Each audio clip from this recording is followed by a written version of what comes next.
तर हाके आणि वाघमारेंकडून मराठा ओबीसी मध्ये वाद लावण्याची मोहीम सुरू असल्याचं पाहायला मिळतंय। हिंगोलीतील पोस्टवरून गंगाधर काळकुटेंनी हा गंभीर आरोप केलेला आहे। मराठा ओबीसींनी कायदा हातात घेऊ नये असं देखील गंगाधर काळकुटेंनी म्हटलंय। तर जरांगेंची पिलावळ आमच्यावरती काय बोलली, आता ओबीसी बांधव बोलाल तर सहन करणार ना, असा देखील लक्ष्मण हाके असं वक्तव्य केलेलं आहे। लक्ष्मण हाके आणि नवनाथ वाघमारे हे जे स्वयंघोषित ओबीसीचे दोन नेते आहेत, ते जाणून बुजून मराठा आणि ओबीसीत वाद लावण्यासाठी त्यांचं जोरदार मोहीम चालू आहे आणि महाराष्ट्रात दंगल निर्माण करण्याचं वातावरण त्यांनी तयार केलंय। तरी माझी मराठा आणि ओबीसी दोन्ही बांधवांना विनंती आहे, कुणीही कायदा हातात घेऊ नये।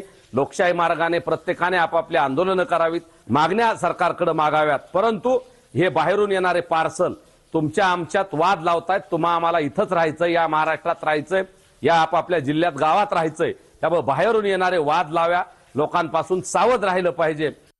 जरांगेच्या पिलावळीनं आमच्या बाबतीत काय काय केलंय महाराष्ट्रानं बघितलं ना। त्यामुळे एखादा ओबीसी बांधव जर काय बोलला असेल, थोडंसं सहन करा ना। हां, ओबीसी बांधवांचं एवढं शोषण इथल्या व्यवस्थेने केलं आणि आता परत तुम्ही हाणमार करणार, ठोकून गाडू म्हणणार। कोण कोंडरे फोंडरे नावाचा माणूस, अरे तू कधी मुंगी मारली का तुझ्या आयुष्यात? तू लक्ष्मण हाकेला ठोकून गाडायची भाषा करतो।